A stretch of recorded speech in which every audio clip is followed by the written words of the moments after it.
join us today for MasterCoaches Wednesday Weekly Buzz and our after show Buzz Reaction. I'm Ruth Nelson, joined by Hall of Famers Mick Haley, Bob Bertucci, and Brian Gimolero, bringing you the most current issues and trends in volleyball. Our weekly news show has leaders in our sport provide their perspective on the questions that are asked, along with the discussion on topics that are current and ones that are affecting all of us.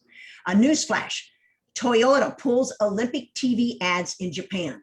Tokyo is under its fourth state of emergency, and there's been a rise in the Delta variant COVID-19 cases. At least 70 plus people in the Olympic Village have already tested positive for the virus.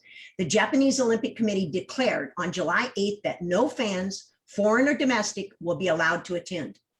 Total costs for the Tokyo Olympics are estimated at reach $25 billion, with Japan losing out roughly $830 million just for its decision to ban spectators. It could cost reinsurers up to $400 million in payouts for tickets, hospitality refunds, according to Fitch Rating.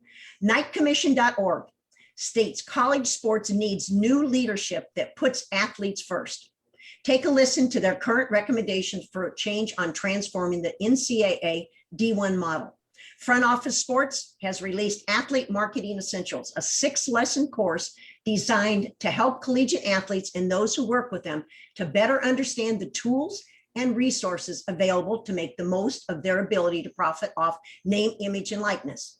I just finished my course, and it was worth the time to stay on top of the current trends, since NIL has opened the doors for athletes to make money from a wide variety of business ventures without losing their eligibility. As we know, the biggest dilemma: what is the athlete's fair market value? Want to make a difference? Please remember to renew your AVCA membership, the one organization that represents all coaches at all levels when lobbying to the changes that are needed in our sport. And you can make a difference by registering at avca.org. Boy, today we have the professor as our very special guest, who has won a gold medal in the 2008 Beijing Olympics, is coaching at the D1 level and training beach players and coaches around the country.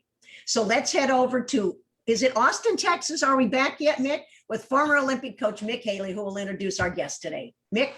Thank you, Ruth. And I am back from Europe, and I don't know if I'm over jet lag or not, but it's my special privilege to introduce Todd Rodgers to you today. Todd is a 7-year head coach at Cal Poly San Luis Obispo, the beach program out there. And of course, as you said, the legendary gold medal winner in Beijing in 2008.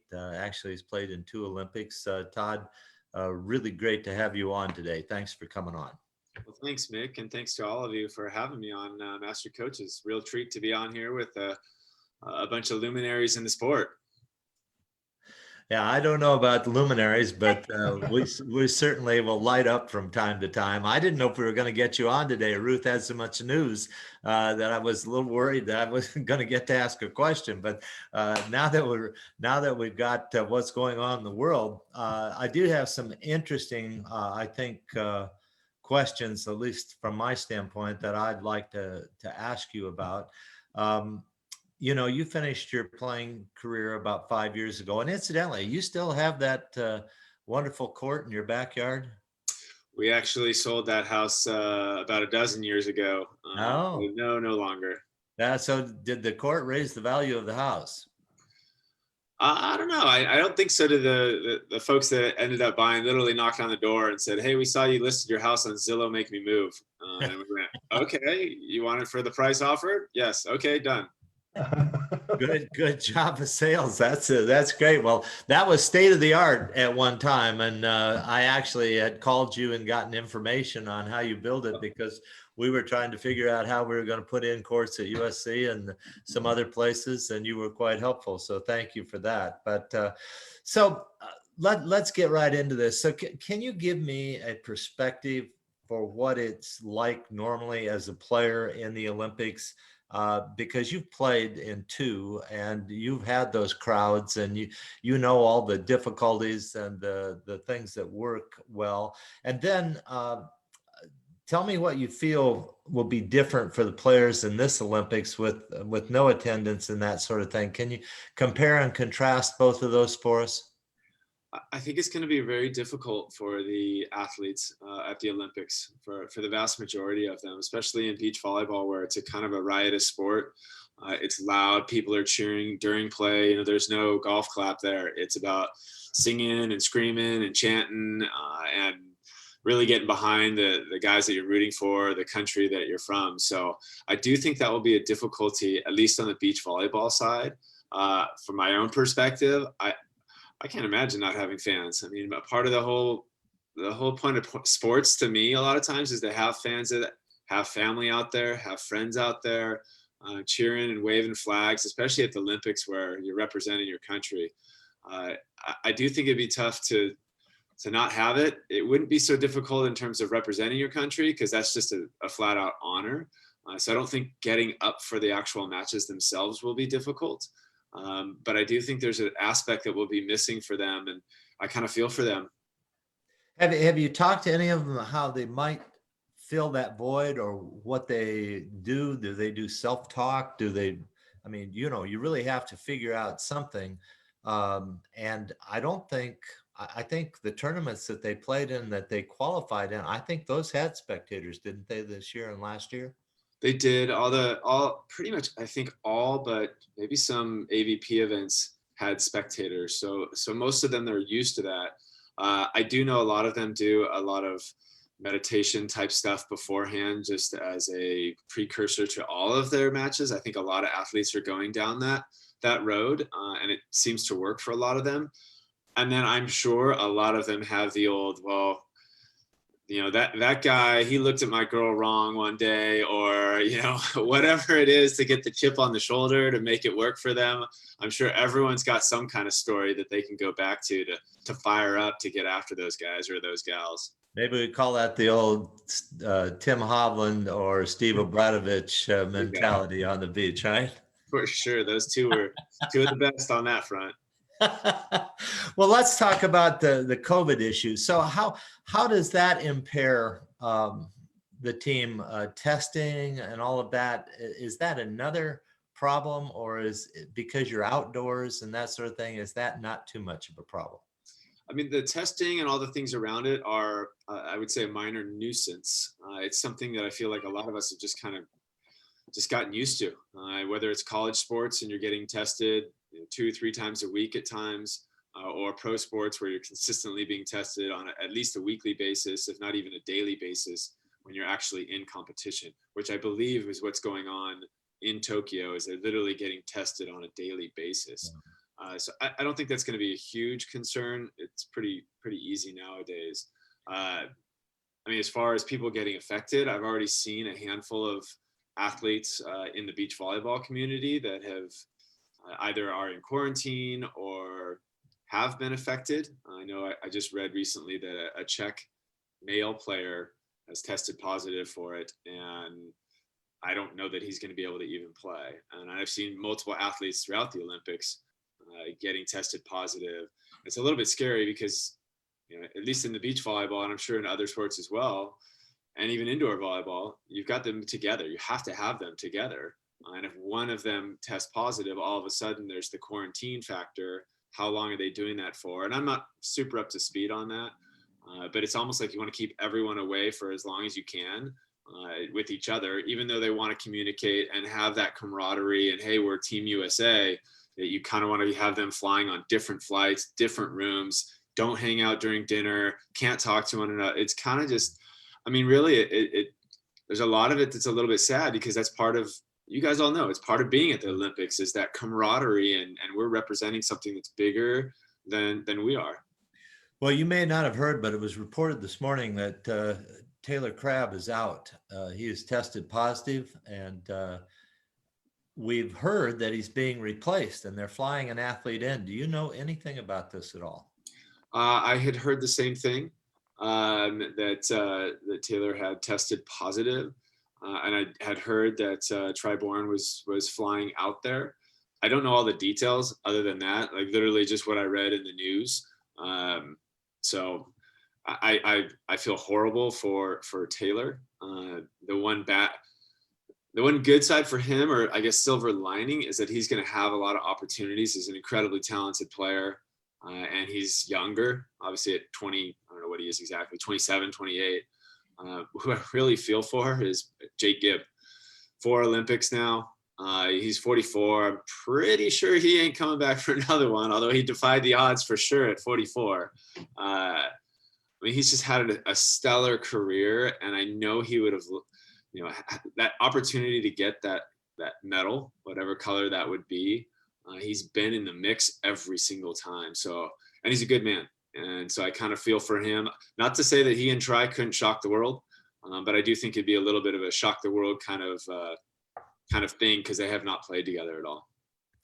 So maybe you don't want to comment about this, but here's what goes through my mind. I worked, how long does it take to qualify? Does it take the whole quadrennial to qualify? 2 years. 2 years of the 4-year quadrennial to qualify. And I qualify and I get a chance to go to the Olympics. Why wouldn't I get vaccinated? I mean, as an athlete, I just can't fathom that anybody, whether it's NBA, like, the Lakers lost some players at the end of the season because they contracted the virus and weren't vaccinated. I just can't comprehend in my own mind why I wouldn't get vaccinated. Is there a mentality with elite athletes about being afraid of the virus, or afraid of the vaccinations, or what might it be? Well, I don't think it's being afraid of the virus. Otherwise, I think they would get vaccinated. There may be some fear about the actual vaccination itself, for sure, particularly from the perspective of, is it going to somehow affect their performance? Or, not everyone has been perfectly fine after getting vaccinated. So I could see that actually being a little bit of a fear. I don't know if Taylor was vaccinated or unvaccinated. I don't know what the report said. I mean, you can still get the virus, obviously. I think it's just less likely. So that's about as far as I can go on that. And I can't, without getting into the mind of Taylor to see if he was vaccinated, unvaccinated. Tough to know. Yeah. Hey, say, Bob's got to go. He's got some questions, Mick. Oh, I know. He's all those questions you got. Go, Bobby. Well, Todd, 2 years to qualify, that's pretty tough. I mean, that's a pretty big commitment. So I feel for Taylor. But why don't you talk to us a little bit about what it takes to, in terms of your priority, in terms of your training, and what takes priority as you get closer to the Olympics for some of our younger athletes listening? Well, because it is a 2-year process, it is pretty lengthy, and there's quite a few tournaments that you can play in. When I qualified both in 08 and 12, our goal was actually to qualify essentially the year before. So when the qualification process started in January 1 of 2007, was to hopefully get enough tournaments and enough points in 2007 where we could really make 2008 our own. We could craft it to the exact specifications that we wanted in order to be able to train, be physically, emotionally, spiritually, mentally, whatever, ready to be able to compete and really peak at the Olympics. So there's different theories of thought on that. That was ours. We kind of, in some ways, copied Misty and Carrie a lot because that's how they always tried to qualify. And obviously they had tremendous success. And so then we ultimately had success then as well. So it's a tough one because it's a long process. And if a perfect example actually is Claes and Sponsel, who were on the bubble, on the bad side of the bubble, and literally had to get a top 2 or 3 finish in order to be able to qualify. And fortunately for them, they stepped up in a big way and won 2 in a row actually to beat out Carrie actually and her partner Brooke. But that's like when you're training that hard, you're almost having to peak a month and a half, 2 months before the Olympics just to make the Olympics. Is that detrimental? I mean, it could be. I think it is, but hopefully I'm wrong. And they go out there and they're peaking and they're able to keep that peak for 2 months and kick some butt in the Olympics. Yeah, it's tough to keep a peak for 2 months, but hopefully they'll be successful at doing that. Yeah. Talking about your partner in 2008 and how Phil is doing right now and still battling for a gold. nobody knows Phil better than you. Give us a little insight on Phil. Phil is an inwardly very competitive guy. He's not a very outward, demonstrative kind of athlete. I mean, obviously in big moments, he can be, as all of us usually are, very demonstrative. He's a very cerebral athlete. And it always cracks me up because he doesn't necessarily come across that way, but he is a real thinker of the game. He's a real thinker of what's going to be successful in life.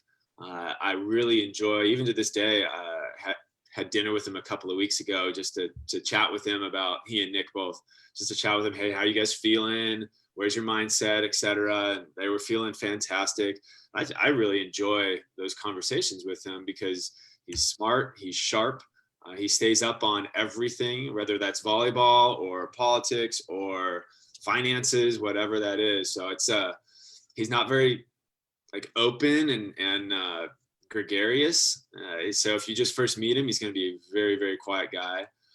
But as far as talent's concerned, man, he's up there as far as one of the top athletes to ever play our game, in my opinion, both indoor and certainly beach. Well, and how about Nick? Now, you mentioned Nick, and obviously there's some similarities between you and Nick, and let's talk about that and how that partnership, as he's taken your spot, what are the similarities and what are the differences? I mean, Nick's a better athlete than I am. He's extraordinarily dynamic. We used to do track workouts and we'd call him the Greyhound because he just would lope around and he's a little, probably an inch smaller than me, but man, his stride was enormous and it just looked like he wasn't even trying, yet he would just smoke all of us. So he's really a tremendous athlete, much better than myself. Where he has struggled over the years, but has overcome, in my opinion, and has really made this a strength for the most part, is his cerebral game and the way he competes and controls himself. He used to have a lot of the peaks and valleys, and now he's much more level and allows those peaks to get there, but never allows those valleys to drop below his consistency factor. So in talking to both of them, they said they felt great, which is always a concern when you're 41 years old, which both of them are. So I'm stoked for Nick. I hope they both Phil gets another gold and Nick his first, because they're good men, they're family men, they love their wives and they got great kids too. So I have a lot of respect for them and hope that they kick some booty. Well, I hope so too. I had the opportunity to meet both Phil and Nick when we were down in Florida with the Beach Nation Clinic, and they really are fine guys, and it'll be neat to follow them go in the Olympics. I'm going to kick it over to Brian. I know he has a couple of questions for you, more Olympic type questions. So Brian? Hi, Todd. How are you? Good, Brian. How you doing? Great. Thanks. It's nice to see you. I wanted to talk more about this games. What do you know? What are our chances? Who's out there? Who's the team to beat? What nation is the strongest? And not just men, but the men and women. Asking you to be an expert on both ends of it. What's your prediction? Well, I'll start with the women. I really think our women are both medal contenders. I think that Alex and April have proven that over the last couple of years. And obviously April has proven that over a decade or even more, actually. So I really like our chances to get a medal and even I think we have a really, really good shot if both of those teams are playing at their best to be able to get 2 medals, kind of like a repeat of when Carrie and Misty defeated Jen and April in London in the finals. I mean, I think that would be fantastic. I think their main competitors are going to be, as always, Brazil. Agatha and Duda are really, really strong. Duda's arguably, best player in the world, one of for sure. Then of course the top Canadian team, and their second team is solid as well. Can have a good tournament. And then some maybe slightly a little bit less outliers, but very, very athletic. The Australian team and the Swiss team, who have all been in the mix and have won tournaments before. So on the women's side, that's kind of how I see it. I would think everyone else might be a little bit more of a dark horse than a favorite. On the men's side, the Norwegian team, Molen Sorum, they really have been the best team in the world the last 2-3 years. But their last couple of tournaments, they've struggled a little bit. And a little bit of insight actually was given to me by Phil when I had dinner. He and Nick told me that Sorum used to get the guy that got served every time, and he's the defender. And now guys were serving Mole the last 3 tournaments, and he was the blocker, and he was really struggling to side out. And the chemistry actually on the team itself changed. From a coaching perspective, that was really interesting how, one guy got served and they were wildly successful. And then the other guy started getting served. And you see that a lot sometimes in beach, where one guy's so accustomed to having all that weight on him that he's just good with it. And the partner supports him well. And then all of a sudden that switches and they go to the other guy, and one partner doesn't know how to support the other one when he starts struggling. But I think they're still physically a really dominant team, and will be up there on the podium in all likelihood. The Russian, they're the world championships, or they won the world championships. Krasilnikov and his partner Stoyanovsky, I think it is, something like that. Probably just killed that. They're a pretty amazing team as well. Of course, you've got the 2 Brazilian teams. They're always in the mix. And then another team that's kind of a random team, but they're really, really good, is Qatar.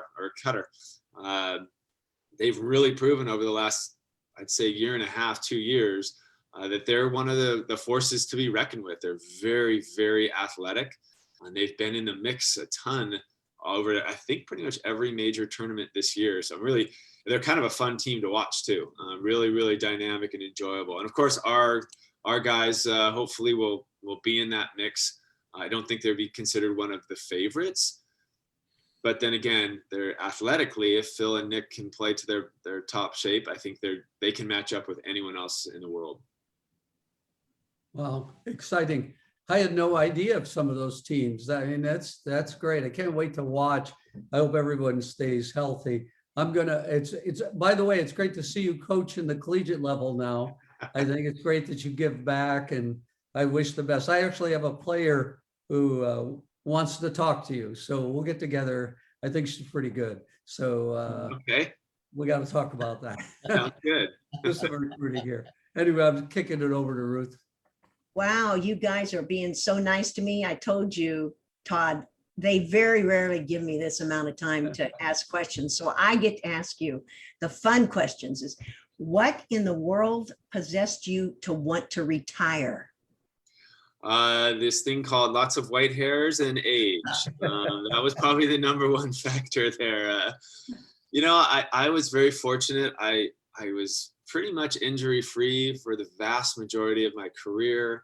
I had a few small things, but never had to have surgery. I actually did tear my labrum when we were trying to go to Greece in my shoulder.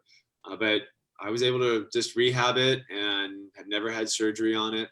I didn't have any knee problems at all till I was 38, 39, something like that. But around 40, it just started getting a little bit more difficult. And I remember talking to Karch about it, and he just said the amount of time for the recovery was the one that really got him. And I started feeling that as well. I used to have a really difficult track workout that we would do, and I would be fine the next day, go train. And after my track workout, I realized the next day, every time I went and trained, I felt like I was about to hurt myself. And so then it took me 2 days. And then literally on the 3rd day, I finally was feeling good. And I realized I can't do this anymore. Like physically, I'm really, really struggling. And there's the mental component as well, that in the last couple of years, I was struggling to be a good partner to guys that were younger that I was trying to teach and bring them up. They were bigs like Phil, very talented guys. And I was not doing as good of a job by them. And I started seeing that in myself, and I didn't like that. So I realized, you know what, it's time to walk away. The body's telling me that it's time to walk away. And my demeanor and the way that I'm coming across to these young men that are good guys, and they're all still my, good friends of mine. Yep. But I wasn't treating them the way that I should have been. Okay, so why coaching? What's your degree in? Okay. Religious studies. Okay, so religion took you to coaching. Yeah, I actually I stayed a 5th year because I redshirted my freshman year at UCSB, and I actually could have graduated in 3, but I I didn't want to. I enjoyed it. I had a great team. And so I went and I asked my counselor, what can I do? And he's like, hey, why don't you you love to coach? Because I was already in coaching. I was actually coaching multiple club teams for indoors. So I did get a coaching minor while I was at UCSB. I literally have been involved in coaching since I graduated high school in some way, shape, or form. When I finished at UCSB, I took over the Santa Barbara Boys Volleyball Club and built them from 3 teams to 8 before I kind of started focusing more on the beach side of things. Okay. Coached at UC Santa Barbara for Kenny Preston from 99 to 2005. And obviously I played for him at UCSB as well. And then even when I started playing with Phil, and I asked the AD, Gary Cunningham, who used to coach with John Wooden and some other guys, hey, am I screwing myself here for coaching? And they said, no, you've already put your time in. You've got a good resume, and you're still young enough at 32 that if you don't go play now, you won't be able to play much longer because your age will catch you. And as we talked about previously, it certainly did. So focused on playing, and I got my coaching chops through my children, coaching them in soccer, basketball, volleyball, beach volleyball, everything I could. So I kept the coaching bug going there. I always knew I wanted to coach. I've always. And women, though, you're coaching women now at Cal Poly. Women now, yes, and got my first taste of that with my daughter throughout her tenure of playing and whatnot. It is different. It's just it's different. There's positives and negatives, I think, on both sides of the male-female coin, but I enjoy both of them. So I've really enjoyed my time at Cal Poly.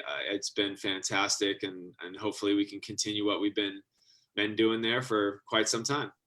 All right, Mick, you did such a great introduction. We are so happy, Todd, that you've been on, but we've run out of time. This is one thing that we always say, we can't do an hour show, but we would love, we know all guys, we'd love to have him back again to talk more about coaching and women. So thanks, Todd, for coming on. Thank you, Ruth. Thanks all you guys. All right. Thanks, Todd. Yeah, Appreciate it. Very much. you missed one of our shows or our remix flashbacks, jump over to Instagram and click on our YouTube channel. Follow us on Facebook at Volleyball Master Coaches, Instagram and Twitter, VB Master Coaches. A special shout out to our partners, SNA Sports and Baden Sports, and thanks to our content providers, NFHS, JVA, Coaches Insider, and AVCA. And a special thank you to the now 82 coaches and leaders in our sport for being a guest on our show over the past 61 weeks. Stay on Facebook Live after John closes our show today and join our Master Coaches Buzz Reaction to not only hear Master Coaches continue their conversation on today's show, but also to hear from Mick how he spent his 4 weeks in Slovenia and Croatia. Now, let's go to our Buzz and our Buzz Reaction digital partner, Dr. John Foreman, who will update us on his most recent podcast. Thanks, Ruth. I actually have a podcast to report on now. It's going to come out on Sunday. I had a conversation with Oskar Kaczmarczyk, Polish, now former coach from the Swiss League. Previously spent a lot of time in the Polish League and in the Polish national team as a scout, but he's recently taken on the role of what we might consider a general manager type position with one of the Polish clubs.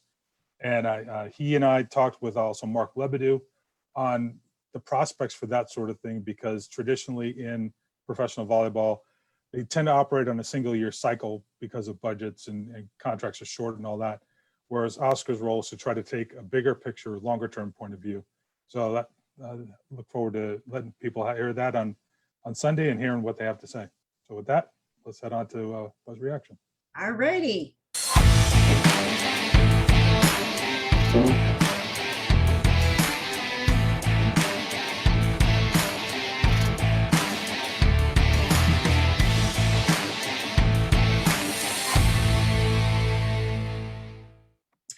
Welcome to our Buzz Reaction. In today's Master Coaches are continuing their discussion on the upcoming Olympic Games beginning Friday, July 23rd, as well as discussing our upcoming guest for July 28th. And rounding out the hour, Mick will be sharing some of his thoughts and experiences on his recent training in Slovenia and coaching one of the BIP teams to the top, well, not quite the top, we'll say top 3, finish in the 2021 Global Challenge. So Master Coaches, let's take a look at the conversation we just had with Todd and talk a little bit about the Olympics. Well, I just had one thing. Todd's been one of our best guests. What an articulate guy, and he certainly answered the question straight on. May have thrown him a little curve there on the COVID testing thing, but that's the thing that comes across to me. I was watching all of the NBA sports and the Major League Baseball, and I just couldn't fathom, if I were in those guys' situation, couldn't fathom not getting a vaccination. And of course, I grew up in the area of polio, the time that polio was a big deal, and we couldn't get a vaccination. And I had friends that were scarred for life from that disease, and a vaccination was a saving grace for all of us. So we, at my age, we absolutely look to the vaccinations to keep our country safe. But there seems to be a whole different attitude out there amongst a lot of people about these vaccinations. So I was interested to ask Todd how he and the athletes that he's worked with and been around feel about that. And I'd just like to understand, because I just wouldn't put myself or my team in that situation. Well, I want to react to that too, Mick. I know it wasn't really a question for Todd, and it was nice of him to give his opinion, give us his insight. I agree with you for many reasons. You know, you mentioned polio, smallpox. When we were kids, everybody got a shot. You weren't asked, and it still happens. And smallpox has been eradicated from almost everywhere in the world. And polio has been eradicated. And the reason for those things was because of vaccines. Vaccine eradicated those diseases. In California right now, 100% in the last month, or not last 2 weeks, I don't want to be wrong, last 2 weeks, 100% of the hospitalizations have been from unvaccinated people. So the people who are getting sick are unvaccinated, and they're spreading it. And this illness will never go away. And it's almost all from the variant. So it is going to continue on indefinitely. When people say they want to resume their lives, I want to resume my life free by everybody getting vaccinated, period. And as far as an athlete goes, they've got to think of more about than themselves. Right now, you know, a beach party, you got one partner, and now you're not being able to play, and that's letting that other person down. You're hurting other athletes. And if a team is a big team, you're really hurting them. And it's in my mind, a real greedy position, especially as a coach or a teammate. And just as a citizen, it's upsetting to me that I have, now in California, everybody's wearing masks again, and for good reason. And it's if everybody got a vaccination, it just could be gone, and we return to our normal lives. That's it. Okay, so let me just do a review for our viewers. The women's beach, there are 24 teams, there are 17 countries, and 7 of those countries have 2 teams, including USA. So it's Brazil, Canada, he talked about them, China, Netherlands, and Switzerland. Then on the men's side, you've got 24 teams, 19 countries. Thank you, John, for the added extra country. 5 countries have 2 teams, including USA, which is Brazil, Italy, Poland, and ROC. And I told Mick and John prior to the show, I had to look up what ROC was. I thought it was first Republic of China. Then I looked it up, and it's Russian Olympic Committee. And what they've done is they're not allowing them to designate them as Russians when they win their medal. And when they win their medal, they're not playing the Russian anthem. They're doing Tchaikovsky's Piano Concert No. 1 instead. Well, it's a great song. It's a great composition. It's a good one. Classic music. Hey, it's a no banger. Okay, so that kind of Ruth, the reason for that is because of the doping, the blood doping. They've been put on suspension. Then they gave them, because of COVID, to be honest with you, had COVID not occurred, they wouldn't have been able to participate at all. period. But now they're under ROC. Interesting. All right, that's my, That's just like the NC2A when you get caught with a penalty, you come back as another name. Yeah. okay, now that's, Or your J colleges, you do the Kalahari thing, you go to another college, right? oh, that's unbelievable. But Todd was, I mean, what a great, when you really think about how humble he is and how great he was, and to talk how wonderful, you know, that all the teams are doing and paying attention to them. Of course, the women's because he coaches, but he's still actively involved in watching the men. But what a great overview. I think he's going to be he is not only going to be, he's a very good coach. And, you know, coaching on the beach myself, the personality, his personality is perfect for the beach game. He'll Great do ambassador. really well. Great ambassador for the sport, without Yeah. question. No question. Well, he really is. And Ruth kind of hit the nail on the head. You know, Todd is, you know, very humble guy, really wants to help people. I mean, he's perfect personality for a coach. I mean, I've worked a number of clinics with him now, and he treats the worst kid on the court the same as he treats the best kid, and he treats them all good. And he's more than happy to spend time with people. Never thinks of himself, you know, as any better than anybody else that's out there on the sand with him. He's really a great guy. Hey, Bob, I also thought it was pretty interesting when he talked about, you know, I asked a question about the similarities and differences between him, you know, being a partner with Nick and a partner with Phil and Nick. And, you know, he didn't talk anything, again, he didn't talk about himself, who is a very consistent, you know, always on the mark kind of guy, and talked about the improvement that Nick has made in terms of being able to be much more consistent. And all of us know, you know, Todd was a very consistent player all his career. my question to you, Bob, could you give us just a couple minutes on what's Beach Nation? You know, what is it? Well, Beach Nation is a group of people that got together. You know, other than myself, it's all people that are involved in beach volleyball, basically trying to do what's being done in the indoor game on the beach, just education of coaches and players to raise the level of beach volleyball and expose the sport across the country. Okay, excellent.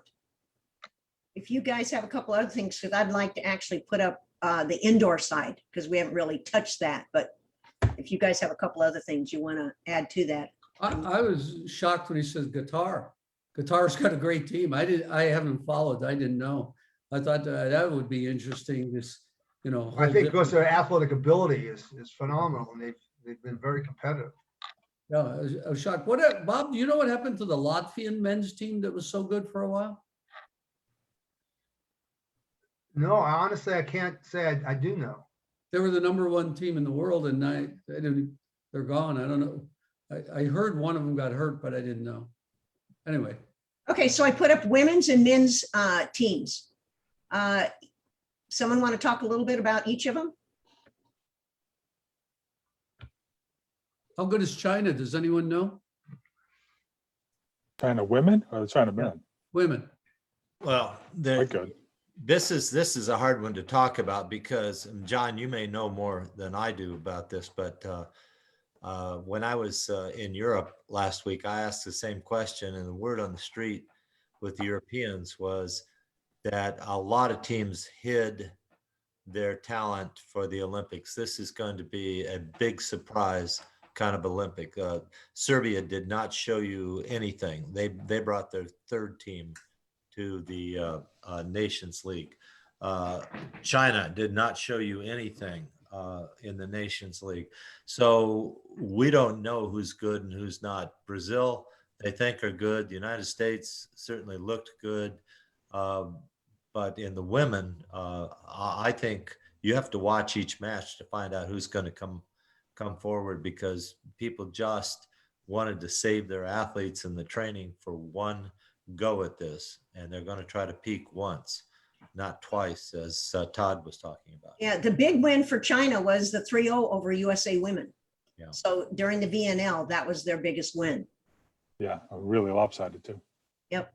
I mean, I would say realistically, just based on general form the last few years, USA, Brazil, China, Italy, and you could probably throw Turkey in there as a team that on its day can do some damage. And then after that, it probably drops off. I mean, You know, Serbia's not what they used to be. They're Yeah, still I asked somebody solid. about Turkey, and they said Turkey always plays well, but they never challenge. And I said, but their league is great. And they said, yeah, but they never seem to put it together and come with full force. Well, yeah, their league is great, but you've got Zhu Ting and you've got Kim Hill. You've got a bunch of really high paid foreigners playing there. So of course it's pretty good. Okay, so we got 12 men's teams and 12 women's teams that were selected for the Olympics. Anyone want to make a prediction? Brian, for women? Gold medal. USA has never won, and they've won everything, all the championships except the Olympics all the time. They're the #1 team in the world, and this year I don't think they'll get stopped. I think they'll win their first gold medal. I think one of the things that the audience needs to understand, and I would like to get this across to a lot of people, is that in the world, the one women's team sport that was allowed early on was volleyball. And the US was behind, always trying to catch up. I remember one time when we were 27th in the world when we first started trying to go. And it's always been a catch up. And in other sports like softball and basketball and soccer, we were one of the first countries to start those sports. So we were at an advantage. So volleyball's always been a disadvantaged sport for women. But now we've been the best and we'll be the best. And I really think we're going to win. Well, I just hope that both our teams are in the hunt for one of the medals, because I think the best promotion the sport ever gets is every 4 years when the Olympics comes around, because that's the only time that the sport gets televised, internationally and nationally to the level it does. And we always seem to get a big boom in the participation of the sport after the Olympics, especially when we've been, more competitive and been on national television. Okay. Mick, you want to add something before I talk a little bit about our guest next week? Only that when we did the Abilene clinic, we asked the little setter whose mother was there. Hey. Yes, we asked her, did she enjoy men's volleyball? And she said, I watch it all the time. I watch the VNL all the time. And I said, who's your favorite player? And it was the Zaitsev from Italy. And I had a chance to play against his father when he was with the Soviet team. And he was a setter. His father was a setter, but Zaitsev for Italy is a hitter. And that was her favorite player.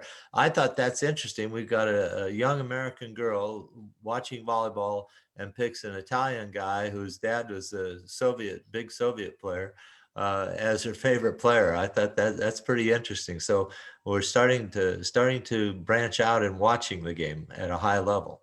Must be the hair, Mick. Yeah, the VNL, I think the coverage was unbelievable. And so it really opened up and unbelievable. Okay, so let's talk briefly. The guest we have coming on is going to do a pre-recording with us on Monday. And she's been a broadcaster for a Japanese network for 38 years. She also was at the 1976 Montreal Olympics when the Japanese won their second gold medal. The first gold medal was in 1964 at the Tokyo Olympics. And she's going to come live on Monday with us while we pre-record and give us an up-to-date on all the things that are happening in Tokyo. And we're so excited about that. I mean, it's our chance to come up with questions. That's right. All of us are coming up with questions today that you're going to email me, correct? Yeah, I thought maybe you were going to tell us that she was going to bring Daihatsu on.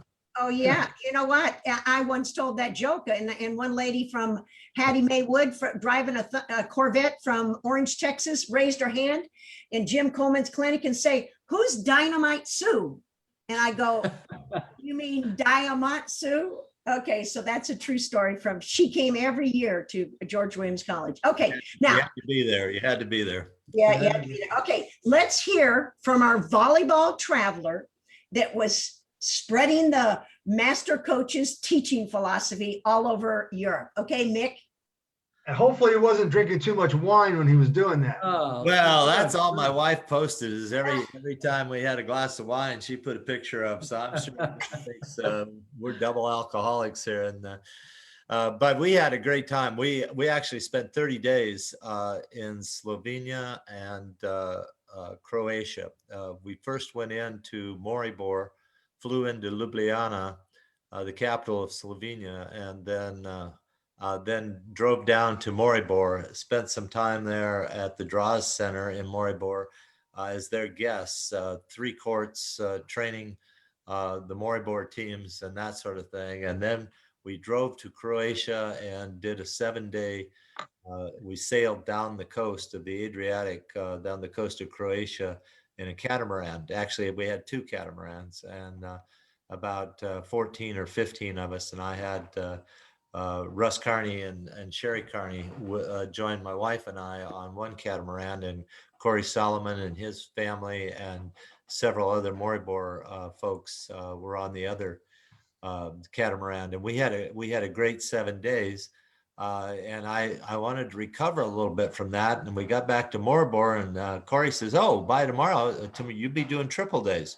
You got the practice with the Maribor youth, the practice with the senior team, the under 13 team, and then your team's coming in, your all-star team of the Americans." So we spent the next 2 weeks training the Maribor kids, and one of the things they wanted us to do is improve their passing. And we used the passing technique that we've been teaching in the clinics, and unbelievable, in 2 weeks, everything changed. And it changed so much that then we could change their offense by running fast, because the passes were in the zone all the time.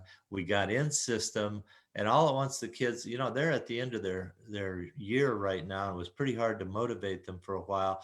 Once they saw that they could run fast and they could annihilate the ball, and here's many of the kids from the Global Challenge, the Maribor kids got really, really good. So good that when they went to the Global Challenge, the under 18 team won against Hungary, Czech Republic, Austria, all of the teams, and the teams from the US, Hawaii. They had one match that went 39-37 in one of the matches. And the Slovenian team from Maribor came back and won that. And that was huge for their club. And then the other team had 5 kids out with injuries, and they still finished third. And my team fortunately got by them in the semifinals. We beat them in the semifinals in 4, and were able to play in the finals against Israel. They then won the third place match. And so both Maribor teams finished first and third, and that's the first time that's happened. But the play was good. Logan Tom was coaching Israel. I hadn't really had a chance to sit down with Logan and just talk about how she's doing and her travels and all of that stuff. She went on a 50-mile bike ride with Corey and Tim Kelly, who is the other sponsor of Bring It Promotions, which put this tournament on. And she had a great time. She's normally not the head coach. She's normally the assistant coach, but the head coach, somebody in the family, I believe, tested positive. And so they couldn't come, and Logan took over, and she brought back a victory for the Israeli team. But this tournament is really fun because we meet so many people from so many different parts of the world. The players really enjoy it because they make lifelong friends. They're together in the hotel, the testing. We had testing. It was probably as safe as I've ever seen a tournament. And Pula, Croatia is where the tournament was held. We had our own hotel. We took the whole hotel over. We had our own facility. We didn't let spectators in. The only spectators you saw were players from the tournament or their coaches or people with the official delegations. So I think this tournament's back on track. Corey Solomon, this is kind of a brainchild idea that he's had that he wants to develop and keep developing. He's trying to get raise money to bring in a team from Botswana and a few other places around the world. It's a great development tournament. Clubs can come, all-star teams can come, and even if you're not under 23, they'll let each team have one older player if there's somebody that really wants to come and play. So we had a great time. My wife and I got to visit a lot of places, including a lot of different wineries. We saw the oldest vine in the world. That was amazing because I had seen it once before about 10 years ago when I brought my team over there. And this time it was flourishing with grapes. It was alive and well. I thought it was dead the first time I saw it, and they had nourished it back to life, and it was really quite fun to walk through the streets and just navigate in these cities in Slovenia and in Croatia. So Mick, you taught them the system of passing that we're using with MasterCoaches. What did you pick up from that was new and different from what they were doing? Well, the major reason that I was able to convince them to do this is because the ball they use. They use the Mikasa ball that plays differently than balls we use in the United States. This ball jumps all over the place, and passing outside your body, as we're recommending, is a prelude to playing international. Any player that wants to play international has to learn to pass outside their body because of the ball that they play with. This ball does everything, including loops as it comes at you. So using that technique, you sometimes have to pass high shoulder level. You sometimes have to pass at your knee, but they were able to grasp it. And then all at once, I didn't use any buckets, incidentally, but they got the concept without the use of the buckets. But they really gravitated to it. And I did a progression just like we do in the clinics. And I thought they would be bored with it. And they actually got into it. And it's learning theory that we've been talking about at our clinics about a lot of people think you can only play 6-on-6 to learn anything. And that is really not true. You have to get your technique right first. You have to have your self-confidence. You have to be able to know it so well that you know you can do it, and then you really get good using it in the 6-on-6 play. And that was the major learning theory thing that I stressed with the coaches. Their coaches were so open to let me come in and do this. I have to say the Moribor coaches were fantastic. And they trusted me that I wouldn't mess up their team. And I'm telling you, I was really worried about that because I didn't want to mess up their team. Okay, Mick, we had a question from a viewer. Do they use, in the women's game, use more return of service with their hands, or do they use more passing? No, they almost use an entire passing. There is some overhand, but the crazy ball dies on you so quick that unless you're sure it's going to stay high, you can get caught with having your hands almost down here to your chest trying to get it up, and that just gets your thumbs and a lot of things. We moved the patterns up. We moved the patterns up to 13 to 15 feet, and we dared everybody to serve over us. And that did allow us to take some balls overhand, and we did teach that to make sure that we got the hands out and not had them close to the head like setting, but got them out away from us, had the arms at least 90-degree angle, and so we could do that. But Okay, that's all the stuff that we do in the clinics, as you know, Okay. and you guys teach it. second question. Are they doing any topspin serving or mainly jump floaters? No, mainly jump floaters, but I'll tell you what, Israel got on top of us with the topspin. The minute we got on top of them, they refused to serve topspin because they didn't want the errors. You know, in men's volleyball, it's not uncommon to have 25 to 37 errors serving. And Israel came out and really hammered us with the topspin with velocity. I would guess 55 to 60 miles an hour. And they got on top of us with that. The second set, I tried to encourage our players to get ahead, which they were able to do. We got up on them 6-2 and the top spins went away. to jump floats, and we stayed right in the match. And they never came, they tried to come back to it, but once you get a team that's a little bit defensive, they don't want to use those top spins as much in the women's game. But every team had at least one top spin server on all the U23 teams. Okay, Brian, he's chatting with me. Can you believe he chats on this show? All right, Brian. Brian, Hey, Brian. No, that wasn't me. She's just hallucinating. Mick, tell us about your last day. The last day, we were worried about how the last tournament was going to end up. How did you do? We lost to Israel 33-31 in the fourth set.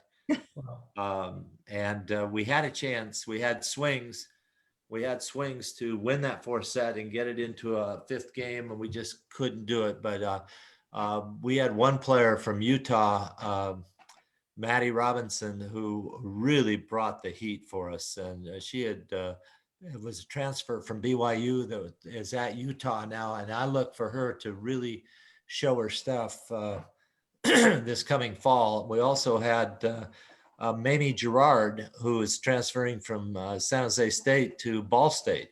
She'll be a graduate player at Ball State as our setter, who did a wonderful job as our captain. And Sam Steele, who is a libero from Nebraska playing at Ohio University in Athens, Ohio, did a great job there. Katie Kennedy and Miranda Canez from Long Beach State, Brian, started for us and did a wonderful job also. And then we had an Eastern Washington kid, Sage Boostad, that really came on. She just grew through the whole tournament.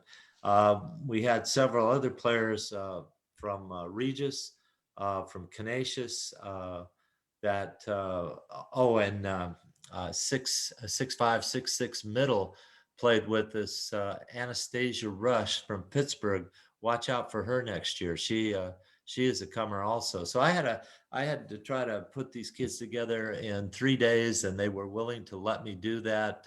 Some kids didn't quite get equal playing time, but they sure liked being in the championship, and that's always important. But they all had a heck of a good time. I've gotten notes from almost every one of them as to how much fun the whole thing was. well, guess what? Our time is up. It's great that you shared your knowledge to the rest of the people. Well, thank you. I have to tell you, it was a highlight for me, Brian. Yep. Okay, here we go, guys. Our time is up. And thanks for joining us today for Buzz Reaction. We'd like to thank Todd for the great interview on beach, and Mick for sharing his recent experiences in Europe. And we didn't have to have any questions for Mick because he just talked the whole time. And we are truly looking forward to hearing from our Japanese broadcaster on the current events taking place in Tokyo. For those coaches that are interested in our consulting services, please go directly to our website at www.volleyballmastercoaches.com. Click on the contact form, and we look forward to customizing an in-person or virtual clinic for you. Be sure to tell your friends about our weekly news show. Thanks for joining us today. And guess what? We will see you next week on The Buzz.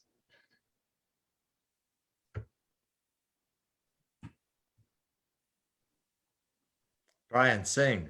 Yeah, that's right. You got to do No, this. it's my chance. I missed my cue. That's right. We got to do this. Well, you know what? We got Bob no will sing. music. But guess what? I think this is better closing it this way, Ruth. And Brian Gemolero. There he goes. Between me and Brian singing, nobody would ever come back again. That's right. Oh, both Italians can sing, Bob. Don't We change are that. retired. Thanks, everybody.